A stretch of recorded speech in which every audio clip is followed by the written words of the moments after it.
Welcome back to Healthy, Happy, Wise, Wealthy. We have with us today Allie Chandler of Upsell Health. And she has had a journey through some illness with Lymes and POTS and mold toxicity. And there's a lot of people out there, me being one, who's lived through this kind of stuff. And after doing the healing work to heal, she now helps people market their functional medicine and their healing work through the marketing she does with Upsell Health. So welcome, Allie. I wanted to also mention we have a podcast sponsor, which is Mindy, Mindii, and they are an IT company in India. They have like 50 people working with them. So they can do all the back end stuff to keep your website safe, your data safe, your customer safe. So that's a real good thing for people. So Allie, I'm excited to have someone on to talk through some of the struggles that I had that has brought me to, I feel like took out so much in my adult years, and other people have struggled with these things with health, and you don't know why. Mhm. So tell us a little bit about what that was like for you. Yeah, that's exactly it. I feel like I was sick and I had no idea why for many years. So definitely relatable. I think, Mm, with Lyme, I hear that story a lot that people are chasing, different doctors and all different diagnoses and testing and everything. There's just not a great way to get diagnosed. But for me, I was teaching high school. I was actually teaching 12th grade writing and decided I was going to go backpack through Europe. And that's how I got it. I got bitten by a lot of bugs in the Swiss Alps. We were camping in some tents at the foot of the Swiss Alps. It was very beautiful. mm, But basically, yeah, overnight, I started having all kinds of symptoms I had never experienced before, like pretty severe. I usually am fine if I think it's like a virus or a cold or something. Like I'm pretty tough. But I mhm, woke up the next day and I was just like, I feel like I'm on a boat and I don't like neurologically, my body wasn't computing like this is solid ground. I just felt really like off balance and dizzy and vertigo, and actually like the ground was moving under my feet, which was very wild. And I was having like heart palpitations and heart racing and like really bad migraines and just mm, so many different symptoms. And so traveling, and I was young. I was like in my early 20s, maybe mid 20s at the time, but you're just like, I'll just keep going. It's fine. Like I'll get better in a few days. And we were there for months, and I didn't get better. And I was basically had to fly back to the US and get hospitalized. oh Um, my gosh. yeah. And so they had done a lot of different tests, just kind of general checking, blood work and things like that. And didn't really find anything conclusive. So they gave me a pretty strong round of antibiotics and steroids. And I actually crashed after that. I got so much worse. I feel like my symptoms just like tripled and I basically couldn't get up. I was just laying at my parents' house, and I had planned to move to California right probably a week after I got back from Europe because I got into grad school. So that was, Yeah. what I was going to do after teaching. And me being the very stubborn, super type A person, I was like, I'm still going to go because I'm going to be sick either way. And I'll just go and I'll drive my car out there and then I'll see some doctors there. So that lasted maybe 4 years until I even got diagnosed. So I totally relate to just being like, my health and my entire life has changed and I have no clue why. So I'm sure lots of people listening have gone through that too. It seems to be the common thing. I know when I had and mine wasn't quite as dramatic. It was just like I got more and more and more fatigued as I was working, and I was such a type A. Yeah. I feel like I've chilled at this point in my life a little Same. bit, but probably not, just in some ways. Mhm. But I just would describe myself as a high energy person in a low energy body at that point. I'm like, it's like you're in a cage and I felt shame about it because I didn't know what it was. And for me, it was 17 years before I actually, and it wasn't a official diagnosis because she wasn't a doctor, but I would describe her as a healer. I've had her on the podcast. Kara Stoltenberg, but she was using a QR machine. Have you heard of that? Yeah, yeah. So Awesome. and within a minute, she's like, "Well, you have Lyme's disease, so we're gonna have to deal with that." And it was 17 years. I had 7 kids at that point. Like, can you Wow. imagine just, and you can't imagine, of course, just working through life. But Oh yeah. yeah, Mhm. I was so dismissed by doctors when I went in that I didn't go back Mhm, to try same. to find another one because it was so Yeah. dismissive and derogatory. Yeah. Oh, I had the So same experience. It's yeah. interesting too. My diagnosis actually came from an energy healer. I had seen so many, I went the conventional route and I did like allergist, pulmonologist. I went to all the Mhm. conventional specialists, ear, nose, throat, um, infectious disease, and nobody found anything. And then I started seeing an energy healer in Monterey, and she saw me the first time and she was like, mold or Lyme, like something is the cause of that. She's like, these are the two things that I see most severe symptoms from for people. So she actually recommended testing for me. And this was in, I think, 2015. This was a while back, and there really wasn't even great functional testing for Lyme. So she had sent me to Mm. a place called DNA Connections, which actually looks for the DNA of the pathogens and the spirochetes in your body, which I found interesting because a DNA test to me, I was like, well, that seems pretty accurate. There's not many things it could be if you have a positive DNA match. So I ended up Mm. doing that test, and then they found Lyme, but they also found Bartonella, Babesia, Ehrlichia, like all of these co-infections. And then she Mhm. referred me to an integrative Lyme doctor. But it's funny because I feel like sometimes the most unexpected people are like the intuitives. I don't know if your healer was that way. It sounds like it, but Oh, very much so. Yeah. immediately she was just like, I think this is what it is. Let's figure it out. So that's funny that we had a Yeah. similar path in that Yeah. way.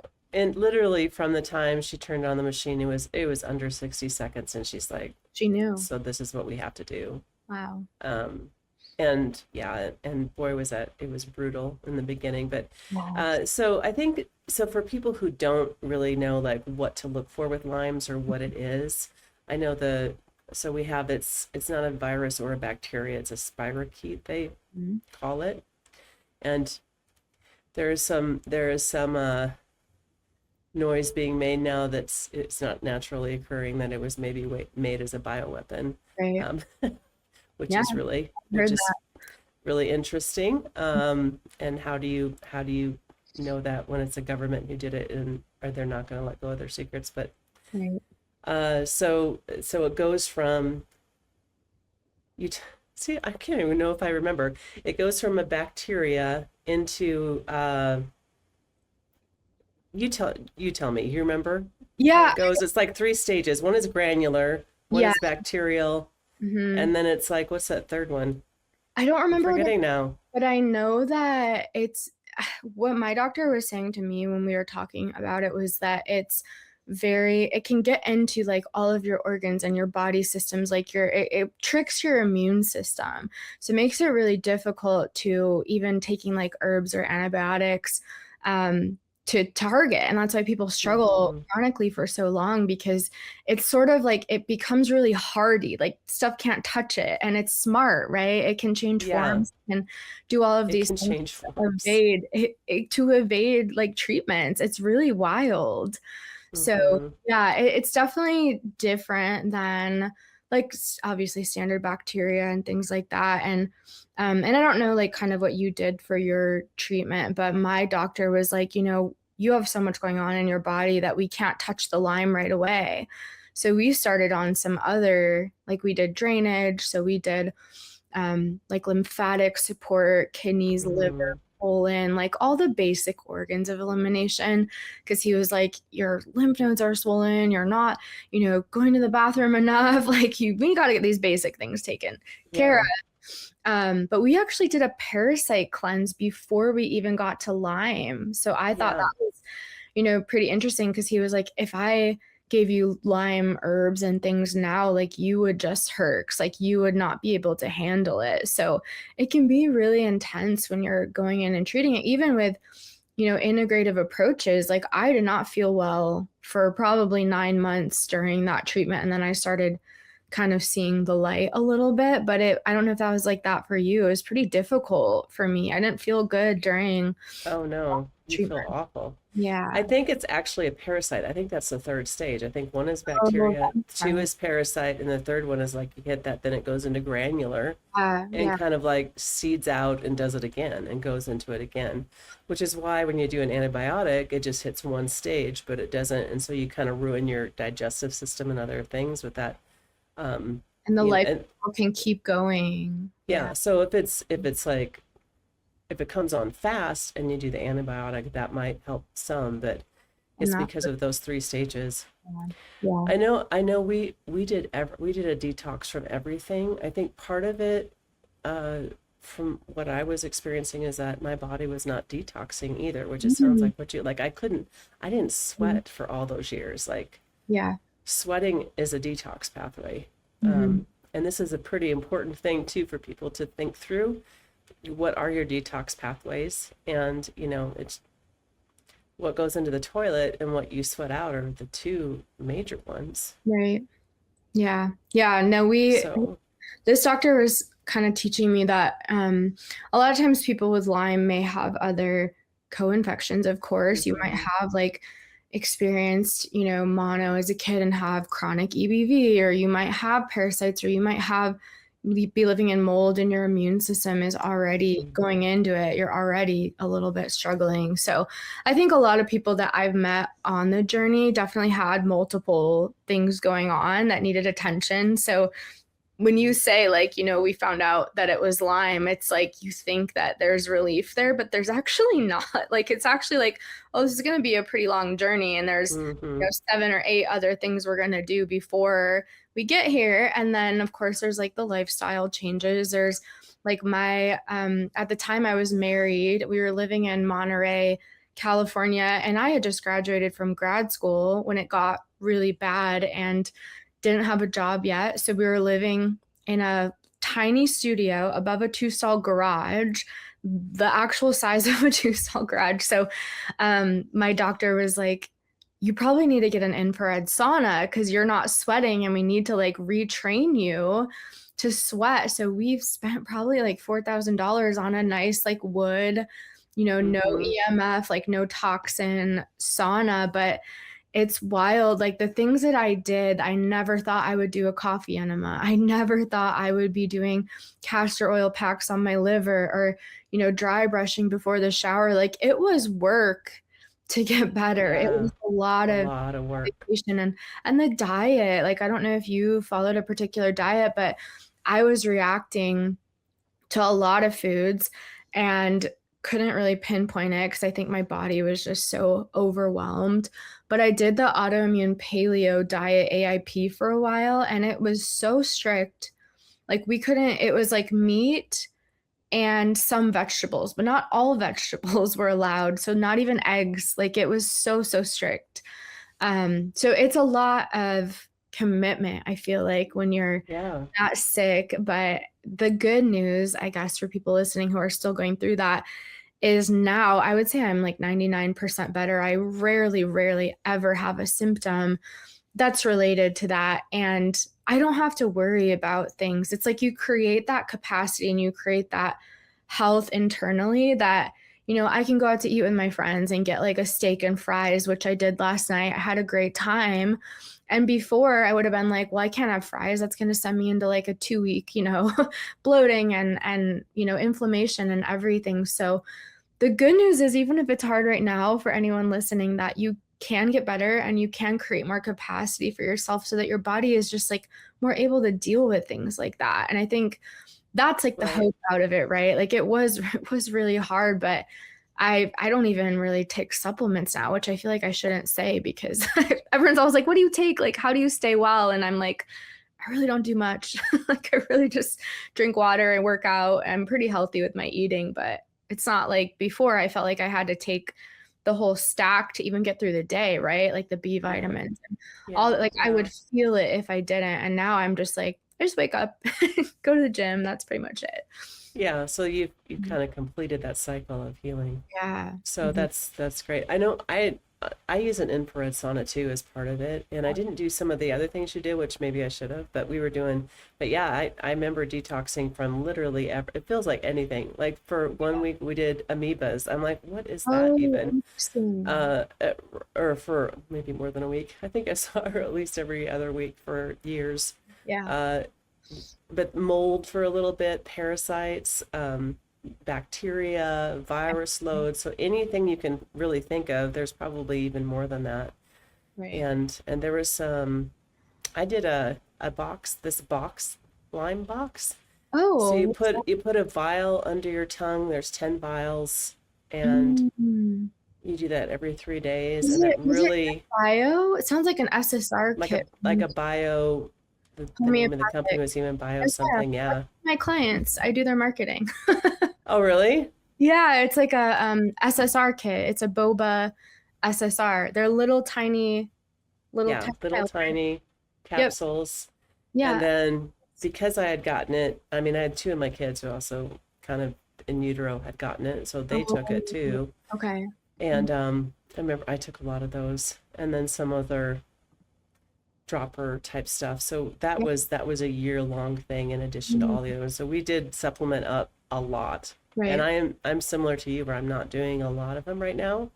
Mhm. Although in the middle of stress, like I'm in stress now, and I'm realizing I'm like, why have I not taken these vitamins? And I take some, and I'm Right. like, that did help. It does help. Yeah, but it is That did help. nice to not like have to rely on them. That's my favorite part is I'm like, if I feel like I'm getting sick or if I feel run down, I know what to do.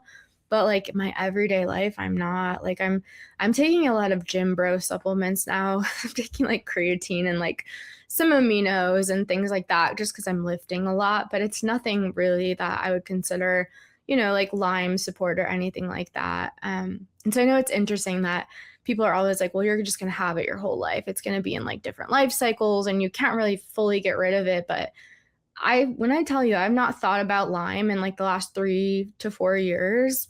It's not even like on my radar. And I was sick for 10 years. Yeah, It's a daily thing that I woke up and I didn't have the luxury to not think about it for 10 years. And now I'm just like, I don't even remember the last time I really like had to do anything about it, which right, I'm so grateful for. But again, like right. you said, there were so many components to it. And yeah, the coffee enemas were a little crazy. There were some things where I'm like, is this really going to help? But I was so willing to try anything at that point because I felt so awful. Uh, Yeah. and the mold too, I ended up actually living in black mold, and that was a whole different story. But I feel like often I see like mold and Lyme together, or I see, like I said, Mm, other parasites or pathogens or things together. It's often not just Lyme. It's what I've yeah. just talked to Yeah. people. Mhm. There's a bunch, there's usually, yeah. And especially I think Lyme's, I don't know, maybe it just seems like there's a lack of detox pathways going on, which is Yes. probably epidemic, really, honestly, for most people. Yeah, We I don't have a concept of detox, for or we sure. think it's a simple thing that we do for 1 day It's every not, 5 years or something. yeah. Yeah. And I think a lot of it too is there's so many more toxins that we're exposed to all the time. And I feel like that can't help, like the glyphosates and all the things in our food Yeah. and water. And like I consider myself I'm pretty conscious of like products I use and food just because I've grown to be that way with all the health issues. But even if you're very, very careful and you filter all of your water, and I have like air purifiers in my house, I feel like you're just walking out of your house, you're just exposed to things. Like it's really, there's no way to get around it. And so I feel like that Mhm. doesn't help with our detox pathways and like standard diet and all the things that we're doing, and we're not really giving our bodies the support to like clear those things. So I feel like there's a lot of people that are struggling with that don't know why. And I feel like some of it is just we're alive in the world right now and there's toxins everywhere. Everywhere. And it's so hard to like you can be so perfect with everything that you're doing and you're gonna get exposed. Like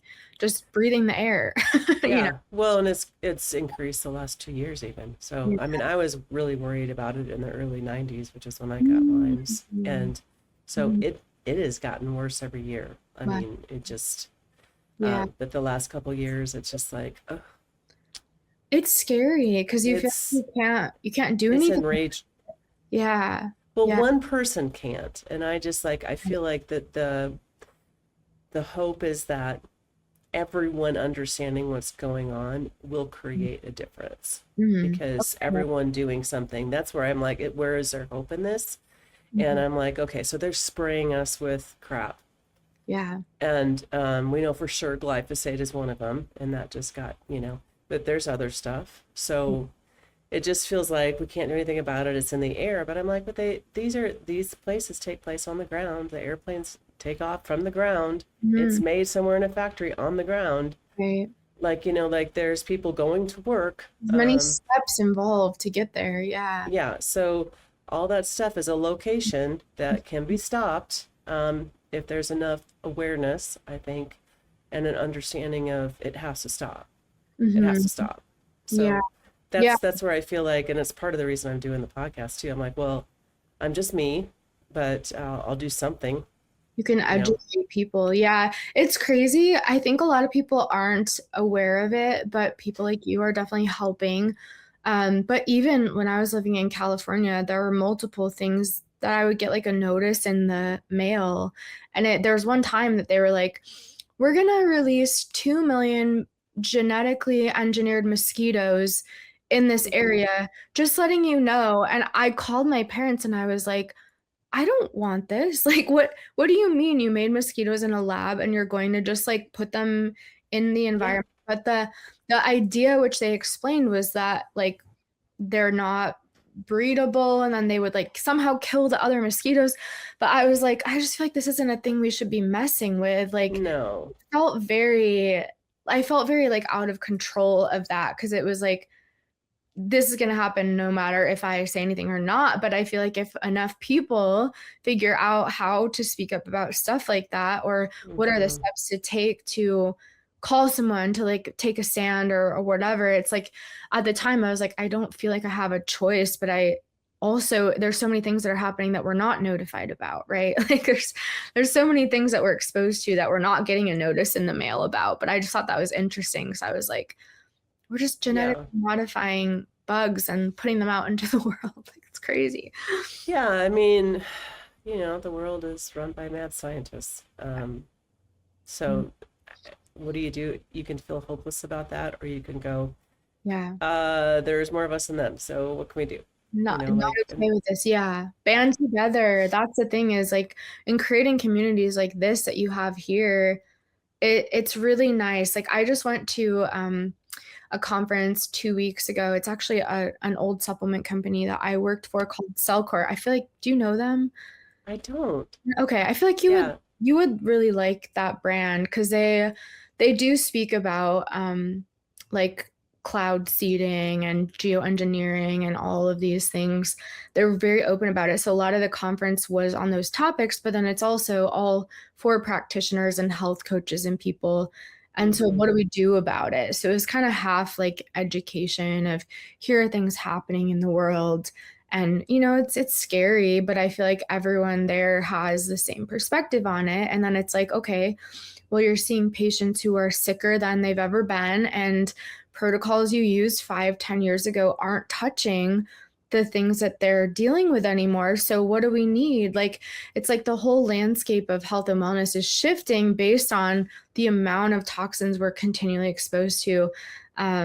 But there are groups that are doing that work, which I think is great. And I worked for them at the very first conference that they did, and we had maybe like 100 people. There was, I think, 1,000 in person and maybe 800 virtual. So it's growing, right? Like the awareness is growing, and people that want to kind of be a part of solutions and speaking up about it, it is growing. Yeah.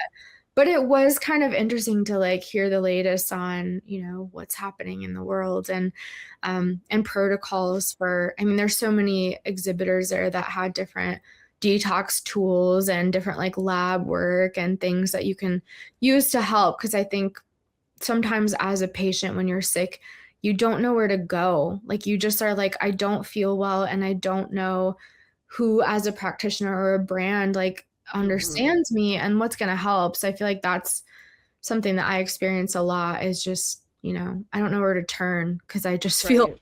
awful, and there's Right. not a good list of people. And locally, I mean, I didn't find anyone who was super local to me either. So it's like the whole internet's open for you to try to figure out who to work with. So that gets a little overwhelming. Yeah. And I think, and of course, medical doctors, and I've had a lot of them on the show. Hmm. I hope they more and more just self-teach in nutrition and all these different methodologies, because we do want people who have a good understanding of the body and stuff like that. And I have Definitely. family members and friends who are doctors, for sure.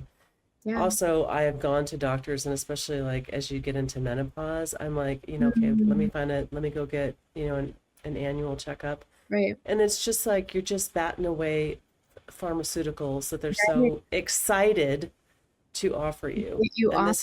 this has happened multiple times, and it's really, nice female doctors.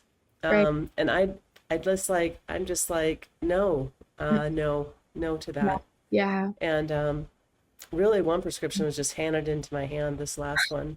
And I'm like, well, you have to take this one because you have to. And I go Mm. read the label, and like and it literally says this causes cancer, but your Right. doctor Also, believes it's good for you. I'm like, okay, so no, I don't need. First of all, I don't need it. I yeah. don't actually. Right. Yeah. So this is my plea to doctors to study all the natural health stuff, and Mhm. there is more of a trend of people doing that. There is money to be made in it. It's like there's not a lot of money. Insurance is taking most of the money from doctors, and so there is a way that they can Mhm.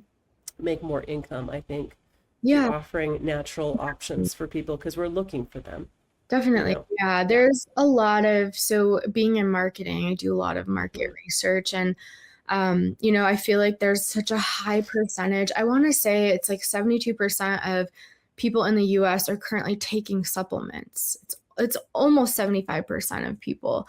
And It's a there's lot. a high percentage of people who are open to, alternative medicine and things like that. And I do think throughout and after COVID, people became more open-minded to things.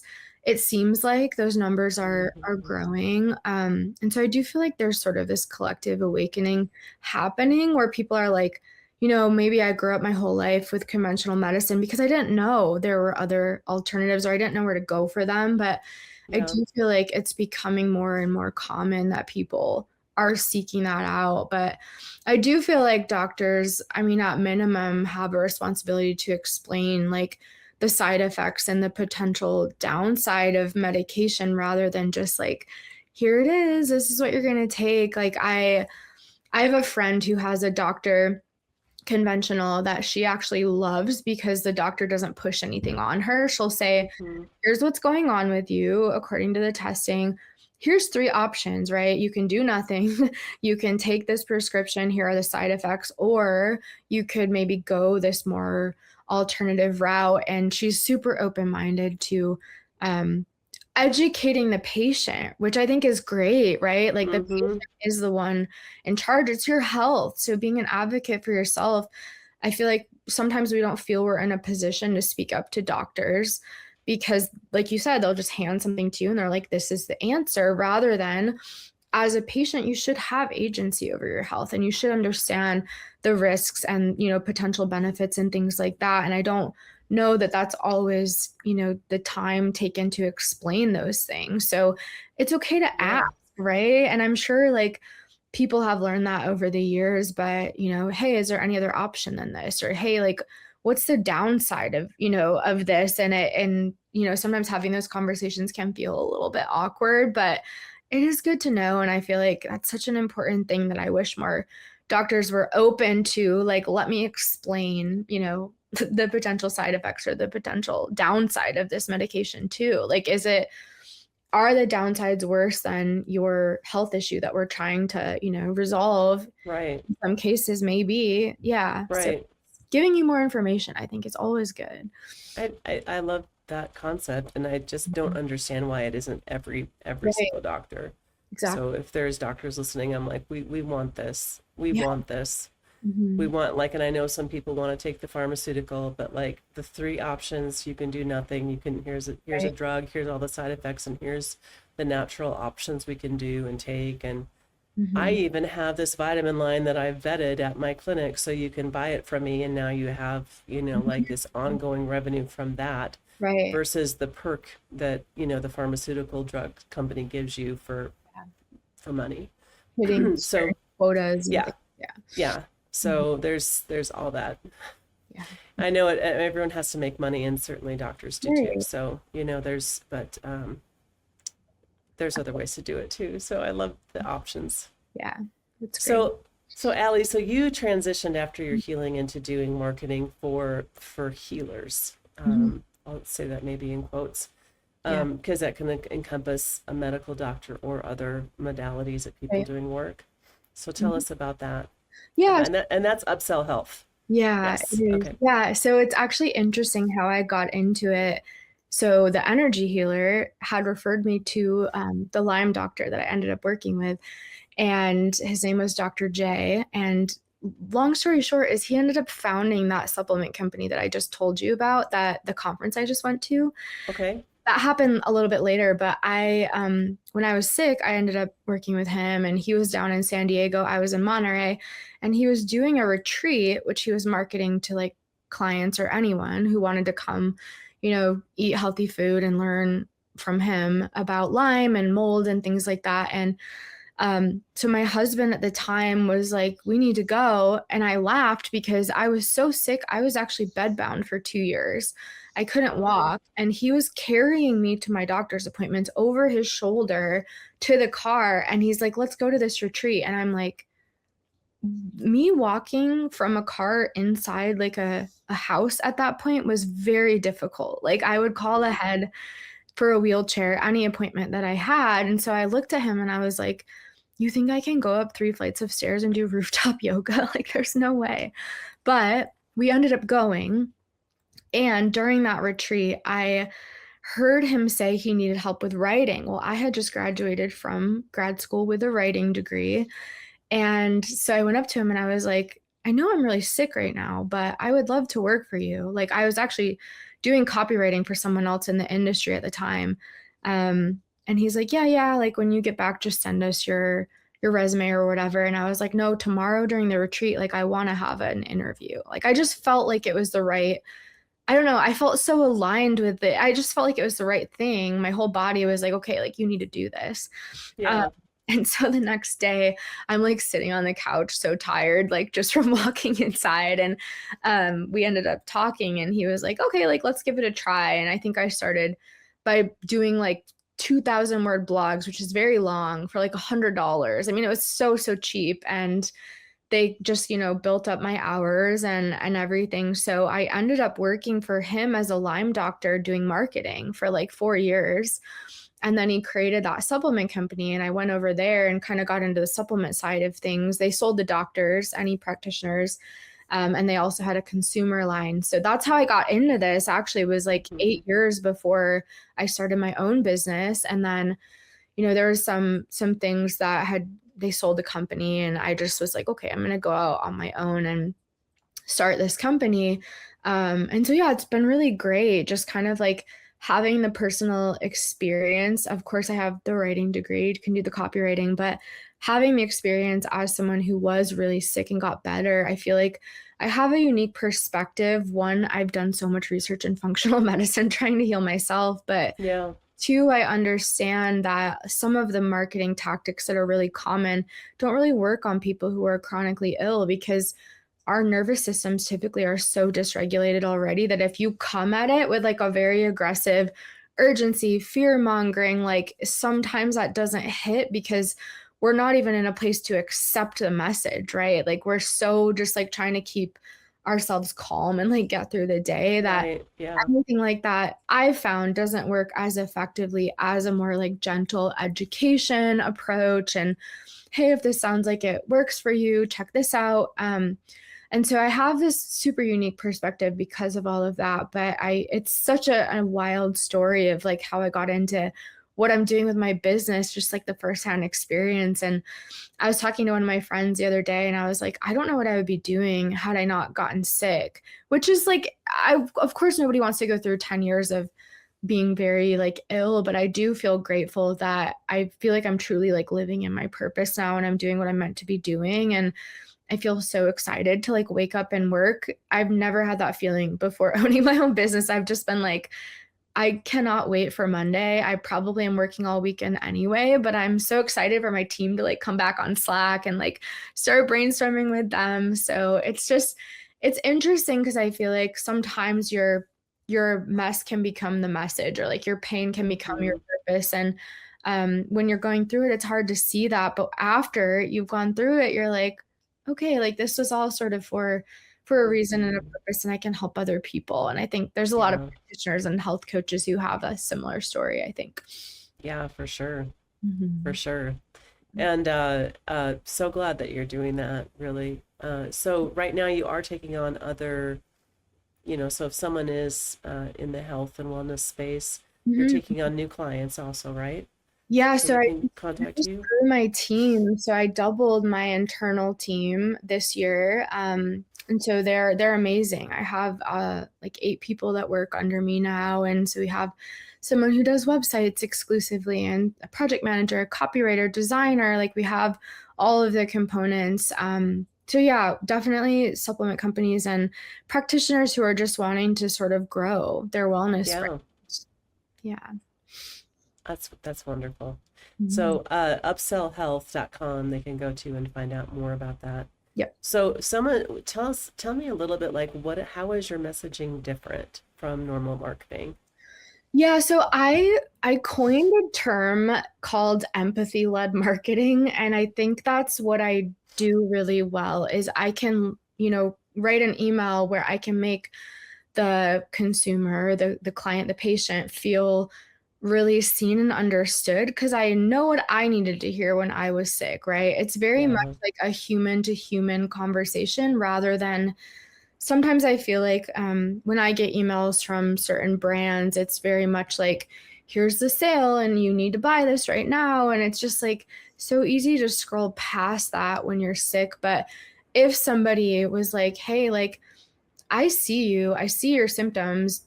Does this sound like you? Let me list all these things. Well, let me give you some education on what I've learned helps. And I feel like I try to stay with my marketing very value forward and education based, content based. Like I would say 92% of emails I send are education. It's Yeah. video, it's teaching, it's, hey, look at these studies. And then maybe there's a CTA that's like, if you're interested in this product, check here. It's not ever necessarily like a big focus of most of the emails. Of course, you have to make money, and I'm very conscious of that. But I do feel like there is a way to do it where you're building trust because, of course, standard marketing, people need to know, like, and trust you to make a purchase. But I think there's a lot of what I do is I create a lot of lead magnets or create a lot of freebies that are just very like chock full of value. And then it's like, hey, if you're ready for the next step, we do have a course that, covers this topic. Feel free to jump in. And then, they're on our email list. So we're sending them, I like to call them little love notes. A lot of my clients that are Oh, practitioners, like I'll just send these like super encouraging, like, keep going, it's gonna get better. You're doing great. You're having a very real reaction to physical things happening in your body. You're not crazy, right? Like right. we see you here, you're part of a community. And I think another piece of that is the community side of things because I felt so isolated when I was sick. So I help practitioners and brands create space for people who are sick to like meet each other, and whether that's like circle or a Facebook group, or maybe they have a course with a forum at minimum. I do think that community is really important for healing. It was for me, at least. I felt like I didn't have anyone to talk to. I felt like my friends and family didn't really fully understand what I was going through. I mean, I could try to explain how I felt, but you get tired of that after time, right? When you've been sick Yeah. for so many years, you're just like, it's easier for me to not say anything. And if I don't have the energy to go, I'm just going to say no. And so, yeah, a lot of it is really content and community, I would say.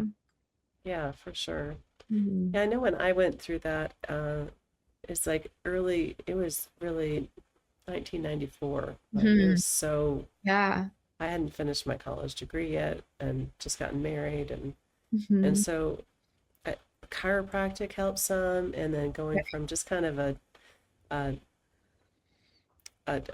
not eating well, Mhm. what I was eating, I thought I was eating well, but it just didn't have a lot of nutrition in it, to going more organic and that kind of thing got me, and filtering the water. So just kind of the basics of life, right? Right. Got me through another Mhm. 17 years until I figured out how Wow. to actually, actually go through and do the detox and healing of it. So that's a long time. And I just like, I feel like I got right at the point where I'm like, I probably could have gotten really sick with cancer or whatever, and maybe died, as when I, you know, Jeez. by chance ran into someone who could go, by the way, you're not doing well. And I'm like, I think that's right.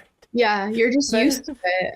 you're used to it. And I think I felt a shame around just telling people how, non-energetic I was, Right. You just about how little I was actually, Mhm. where I couldn't accomplish what they were doing, even though I probably they was looking up to the being the one is was accomplishing so much, maybe, or could get so much done, Mhm. but actually was not able to because of that. So I certainly appreciate that that's the method of your marketing that you're doing, and that you're just taking your experience and helping now people find their healing practitioner where they can work with, Right. and doing that in a way that's very kind and gentle, I Yeah, guess. I don't know. that's a great way to describe it. Yeah. It's funny too that you say when you were saying like you were sort of like perfectionist type A. I find that a Hmm. lot of people have that same personality type who are chronically ill. And for me, it was very difficult too because everything about my identity was in achievement and was in like, how much can I do? Right. I was like straight A's. I played competitive volleyball year round. We were always first in state. Like I was, everything in my life was based on being the best at everything I did. And so it's hard. I don't know. One of my exes actually introduced me to the concept of this, but a collapse of identity because you're used to being Mm, so active and you're used to being the best and finding your identity and achievement. So when you can't do that anymore, it's almost like everything you know about yourself is stripped away and it's up to you to reinstall beliefs about yourself, right? Because you're not that achievement person. You're too tired to be. And yeah. so a lot of what I learned to do is I call them bridge affirmations because I found that regular affirmations didn't work for me because my nervous system was like, why are you lying? Like you're looking in the mirror and saying like we're healthy, we're rich, we're all these things, and my nervous system's like, we're not that.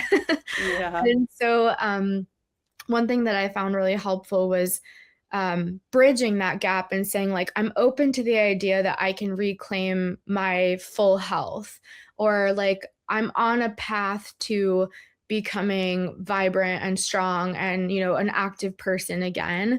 Because that almost was like it gave my nervous system didn't like flag that as this like big lie. And so I did a lot of that type of work to reinstall these beliefs in myself because I think I really struggled with that. I really struggled with like, who am I if I'm not always the friend who's doing everything for everyone and always the person who's achieving at work and like getting promotions and getting all of these things? Like, I didn't even know who I was underneath all of that. And that's kind of a scary feeling. Like, I've lived with Right. myself for this many years and I'm like, but was I just hiding behind that, like, accomplishment, achievement, perfectionist thing because I didn't wanna, like, get to know my true self or I didn't know how to? So, I think there's another kinda beautiful thing that came out of being sick was, like, I feel very grounded and rooted in who I am as a person because I had to reimagine my identity completely, and I had to be okay with just,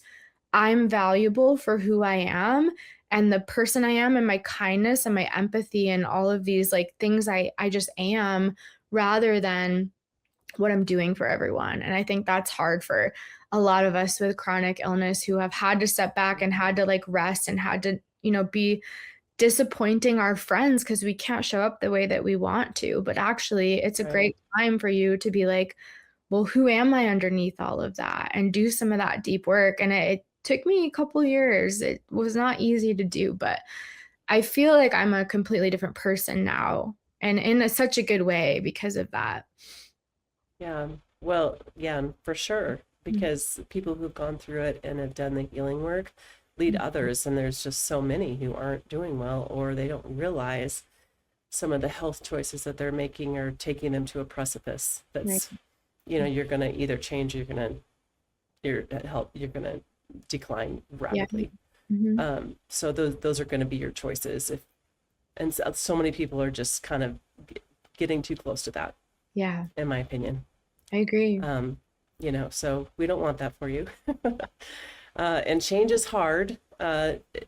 So I want to, because the other thing I do want to talk to you about that you mentioned was the limbic system and kind of Yeah. regulating that. And so you already have talked a little bit, touched on some of the self-talk during it and Mhm. how that helps or plays in. So Yeah. what else because you're doing that other thing with limbic system and Yeah. regulation. Yeah. So I probably had like 20 people over the last year reach out and be like, "Hey, I've seen you speak about limbic system, nervous system." I mean, we didn't even fully get into it, but I have so many issues even leaving my house that I actually would have to drive myself to my husband at the time. He was a PGA golf pro, and I would have to drive to his golf course and work off of his Wi-Fi because I was so terrified to be alone at my house in case something happened. Like, that's how dysregulated I was. I couldn't be Mm, alone because I had so much fear. I had so much panic and anxiety that I literally spent probably a year working from his golf course parking lot because that's all I could do. It made me feel comforted enough that if I had to go to the ER, I could just call him and be like, "I'm already right here." I mean, I was so dysregulated. And so people have heard me mm, speak about it and they were like, "Well, what did you do?" Because I experienced that to some degree, or I relate to that. Um, and so I built a course of just like, here's everything, that I found helpful, everything from like EFT tapping, which is really great, mm. sort of like those bridge affirmations, and EMDR, and the specific limbic system retraining that I did, and just like neuroplasticity, because I feel like once I discovered that I actually had agency over not only what my brain thinks, but also how my body behaves in accordance to that, I was like, wait, that's mind blowing. So I can create new neural pathways in my brain. I don't have to Mhm. have this like panic every time I walk into a store to the point where I would faint in stores. Like, often it would be in the checkout line. But I had just like so much anxiety because of the lights and the smells and the people. My nervous system just couldn't handle it. And so I started creating like a list, and then I created a course out of it. And it's, if you want to just see like the topics, even just to like look at the topics and research off of them, it's just upsellhealth.com/vibe, VIBE. But it's nervous system, it's limbic system. It's also, how do you be a magnetic person? If you're someone that like lived your whole life thinking about like abundance and getting out of scarcity mindset and staying in that growth mindset, and you want to be that person that's just magnetizing like opportunities and relationships and your own health. So I spent probably a good 3 to 4 years researching and putting content together and talking to people in this arena, and sort of developing frameworks around it that helped me when I was sick. So it's been such a labor of love because I feel like if I had had this when I first got sick and I could get my limbic system and regulate my nervous system and get my mindset in place, I really feel like the protocols that I did would have stuck better because my body would be in a place where it was safe to heal. And it wasn't. I was in fight or flight all the time, or I was in complete collapse and shut down. I'd never really experienced this like safe parasympathetic rest and digest mode when I was sick. So a lot of the courses around that. But it's also mindset, right? Because I was in a victim mindset for probably like 5-6 years. I was like, this isn't fair. Like, why am I sick? I'm 25. I should be able to like travel and walk and do all of these things, and I can't do them.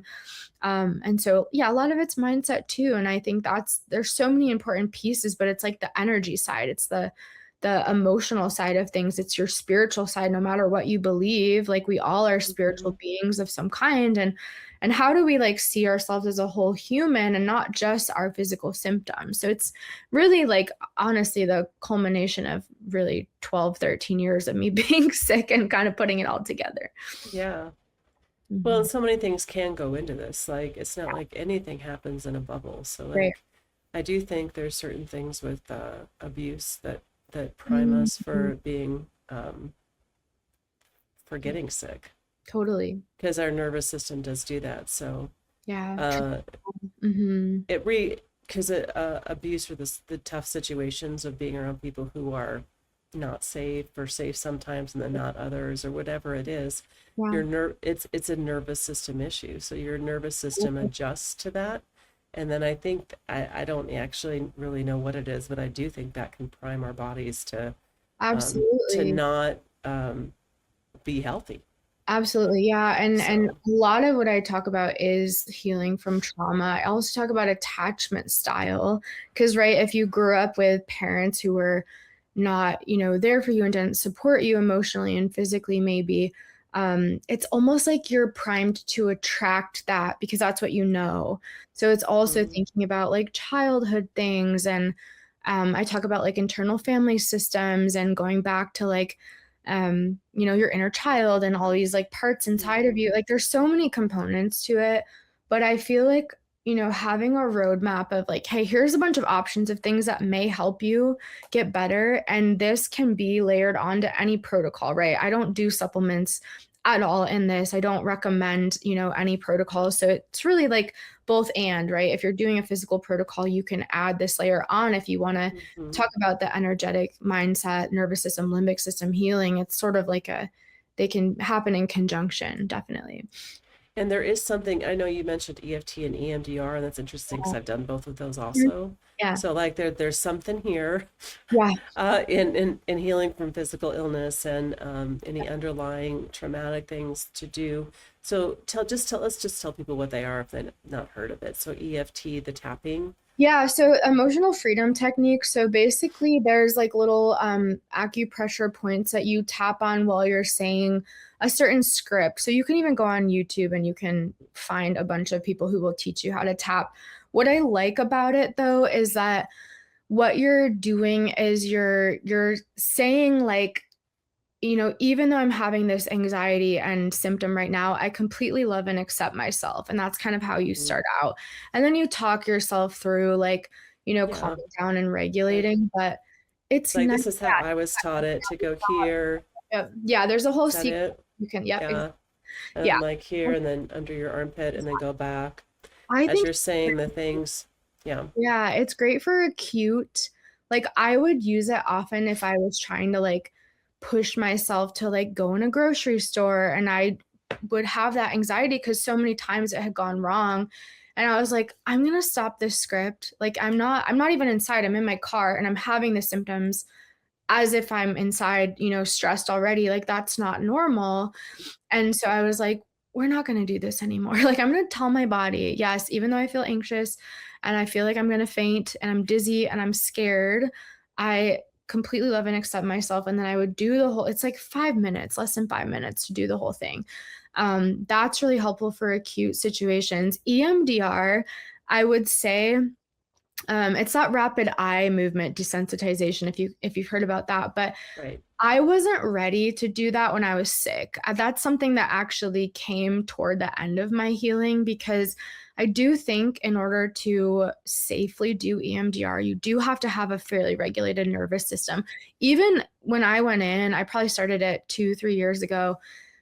We didn't do any of the deep processing for probably 7 or 8 months. She just did sort of like talk therapy. We did a deeper nervous system work. We did the safe space thing where I would imagine Mhm. like a beautiful, safe place just to get myself in that mindset and that body feeling. But It took me quite a while to get even able to process any of that. But then once I did, I feel like we went back to childhood traumas and like even the illness. I feel like I had never really processed that as a trauma. And I do think chronic illness in itself is a pretty traumatic event that you may want to Hmm. do some trauma processing with, a professional. But I do think those really moved the needle for me. And there's so many things. I did a bunch of different limbic system programs too. And like I talk a lot about the importance of visualization. Like I couldn't picture myself healthy when I was sick. And so I made myself, do these consistent practices where it's like, no, I'm going to get better. Like, what is my life going to look like in 3 years? That I'm going to be in this house. And I would do like these long, 10, 15-minute visualizations, but I would actually like picture what my life is like healthy. What am I doing? Like, what am I accomplishing? Where am I living? Who am I with? And I feel like my life now is so beyond what I could even have imagined when I was sick. Like it's so much better than even my wildest dreams visualizations at the time, which is so crazy. But I think all of that stuff is really important. Yeah, that's really good info. So Mhm. so EMDR is something, and I know you said you were divorced. I got divorced also, which is, Yeah. kind of post Mhm. getting my brain back. Yeah. But I think it's helpful to do. This is one thing I recommend to anyone who thinks they might be divorcing is to find you have to get a counselor who is Mhm. certified in EMDR. Yeah. And because, like, why not clear that stuff to make sure you're Definitely. thinking clearly? Because that's a big decision, right? Yeah. Um, It is a big so, decision. And it is yeah. helpful for things like that. Even like I was in a relationship at the time when I started it, post-divorce relationship. And even some of the uncoverings in EMDR, I actually, this is a word of caution, but the first time we did an actual processing, I realized that my partner was like making me relive my relationship with my mom growing up. And I got on my phone while I was driving back from EMDR and I voice noted him and broke up with him.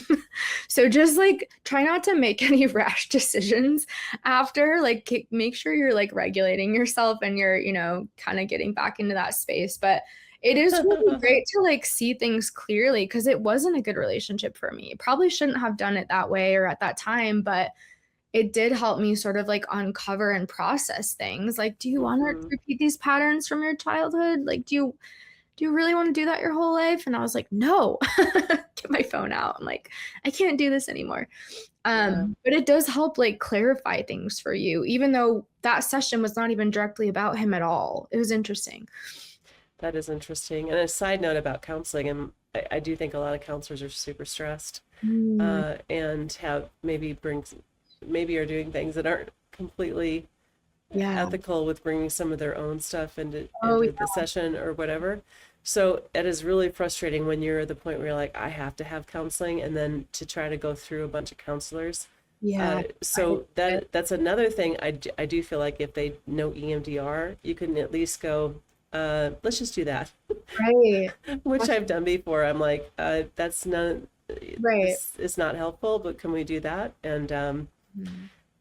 you can get some stuff for your money. And it is very frustrating when you're in a vulnerable place where you're Yeah. like acknowledging you need counseling, and then uh, going to one that's either not helpful, or there's some that are just actually narcissistic and Yeah. are kind of, so there's this whole gamut, but we still need it. So for me, that's one thing I feel like that's helpful. Yeah. Keeping Maybe on some that people, path of, this is what we're going to do today and not, whatever they're going to talk about. That's fine. yeah, you can kind of direct it. You have agency in that too. So Yeah. That's, that's yeah, it's tough. It's tough to, like, when you need help, that what you need is to find it immediately, yeah. with the first person you go to, because, like, sometimes you just wait till you're at the very end of your rope Oh, before you even go 100%. looking. 100%. And It's exhausting to like have to make a decision. It's funny though, because what you said I've had happen to me before on multiple therapy appointments or with different people, because I feel like sometimes through chronic illness, you become like super empathetic. You become this like highly sensitive, like loving person. At least that's what's happened to me.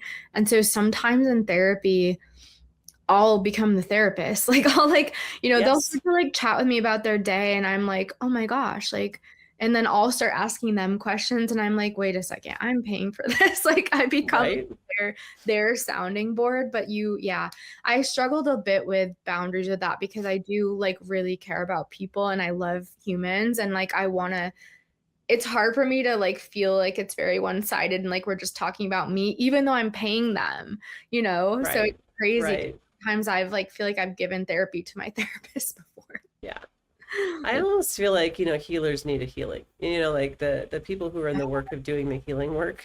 100%. Uh, I mean, and I think they know, I just, and more than that, like all these people that give and give and give and give and give, teachers and, Right. first responders and, Mhm. people that are interacting maybe with the public in a good way, Yeah. whatever it is, it's like, finding your healing Getting support circle themselves. Totally. is really, really important for sure. Yeah. Yeah. Agreed. Well, this covered a lot of ground. Yeah.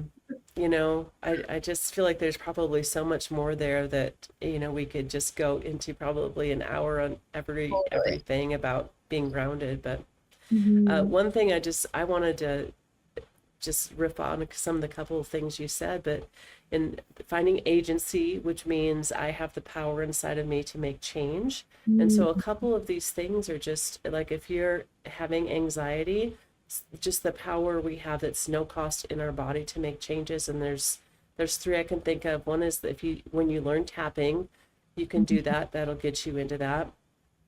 Breathing, there's so much. I've had so many people on talking about putting a focus on your breath. So maybe doing the box breathing, Oh, yeah. in for 5 seconds, hold for 5 seconds, out for 5 seconds, hold for 5 seconds, or you don't count. Someone said that stressed them out to count. So we just Interesting. follow the thing. So whatever works, that's going to ground you.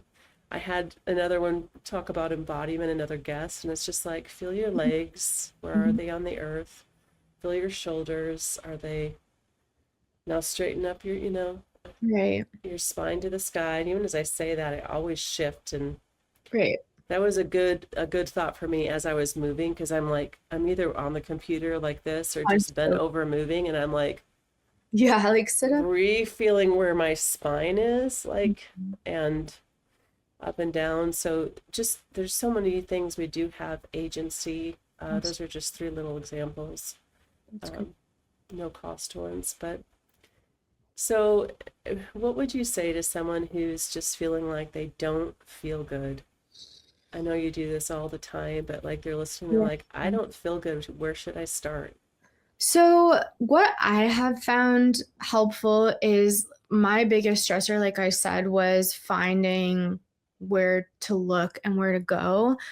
And so, what I actually have been working on is a way to connect people to healers because that was my biggest pain point of like, I honestly probably spent $70,000 easily on like alone with my biological dentist. I spent 20,000 just in like getting my root canals reversed and Mhm. titanium implants reversed and plus all the protocols and supplements and the ER bills Yeah. and everything. So what I created once I got better was a practitioner and a patient archetype quiz.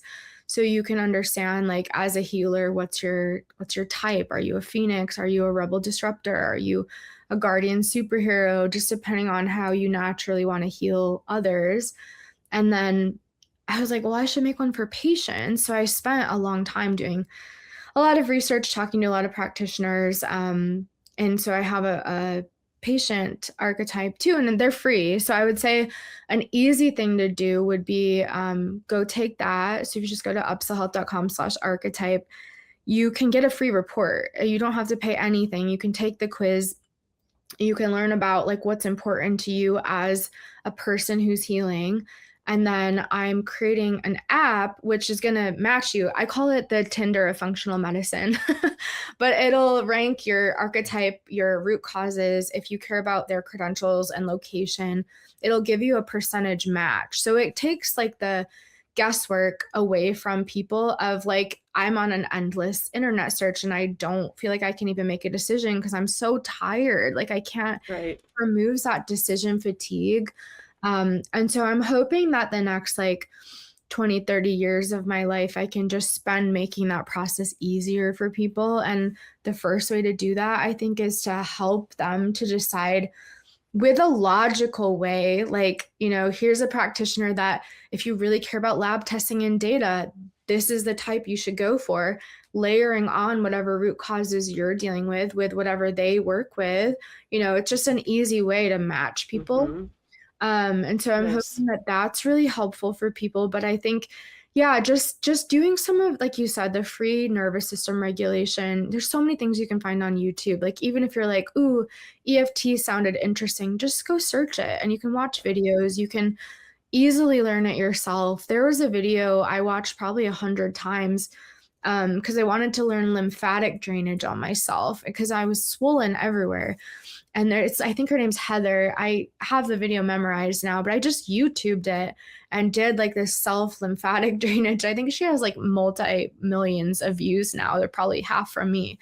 But there's a lot you can find. I think the hard part is, what do I need in order to search? Mm-hmm. So that's the part where I think, if you're a podcast person and you hear something that sparks your interest, just go search it. Go try it yourself. See if that resonates with you.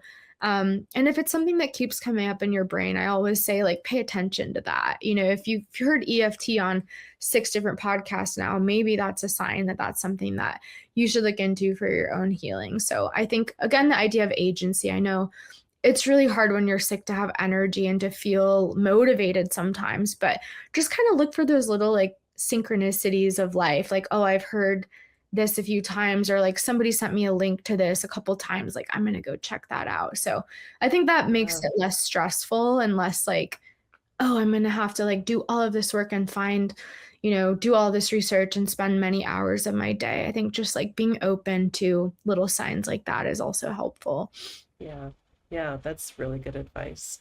Yeah. And you mentioned something about the dentistry that you redid stuff in your mouth. I did some of that too. So expensive. these are, yeah, well, I just had the mercury taken out, and you learn later, it's like, why are we putting mercury in our body at all? Why is the medical community, I mean, Yeah. the why is because of who runs the world, in my opinion, but from what I've, the little research I've done, but the mercury in our mouth, that's a neurotoxin to your brain. So we use that for filling. So I was like a night and day difference in how I felt when I had that removed, that mercury Same. filling. I didn't have mercury. Yeah. I had probably 7 root canals. Oh, and that's 7.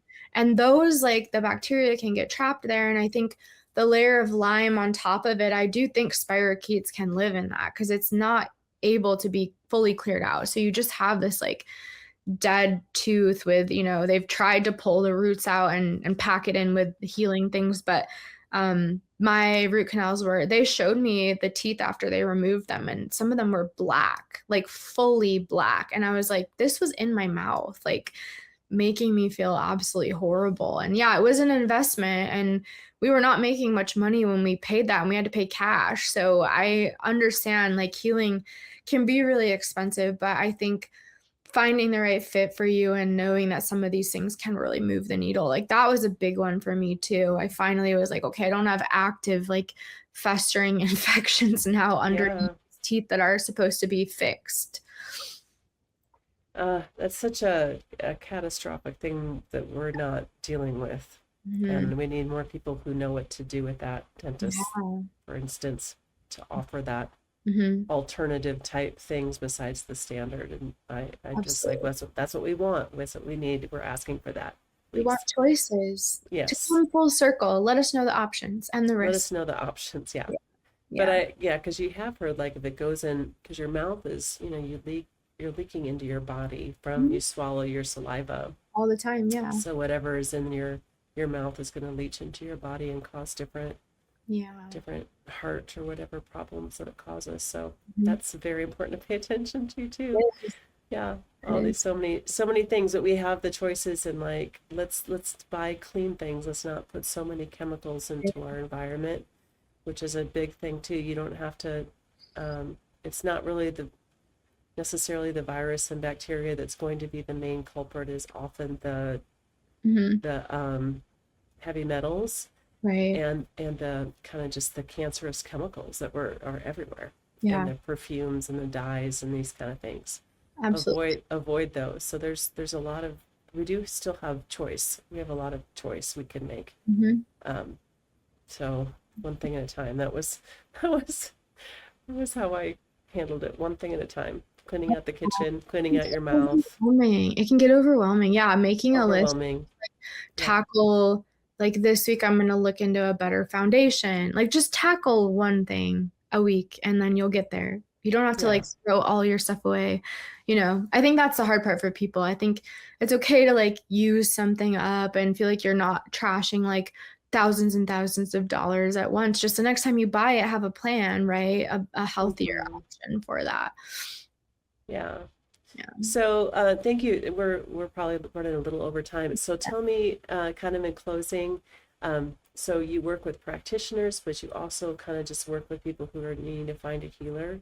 So where should they go? How can they both of those sets of people work with you? Sure. Yeah, so I would say I honestly would send all options to the archetype quiz. So if you go to upsellhealth.com/archetype, you'll be able to pick patient or practitioner. I'm releasing a brand one soon. So as like a wellness leader, you can take the archetype for your supplement company and you can see what Okay. kind of like archetype your brand itself is. So I would probably send them there. And if the app is interesting to you, I think we'll launch it in fall of 2026, so this year. But if you go to upsellhealth.com/app, I do have a wait list, and there's a bunch of cool, fun bonuses, like a lot of the high vibe things that we've talked about. I'm giving away for free just for getting on the wait list. So probably those two things would be the best place. And then if you just go to upsellhealth.com, there's like a work with us page if you are interested in if you're, a supplement company or a practitioner, you can get a hold of us there. Awesome. Yeah, Thank you. All right, Allie. Well, thank you so much. And y'all go look for Allie and get some of her wisdom and feel better and get the amazing. word out about all the good work you're doing. Awesome. Thank you so much.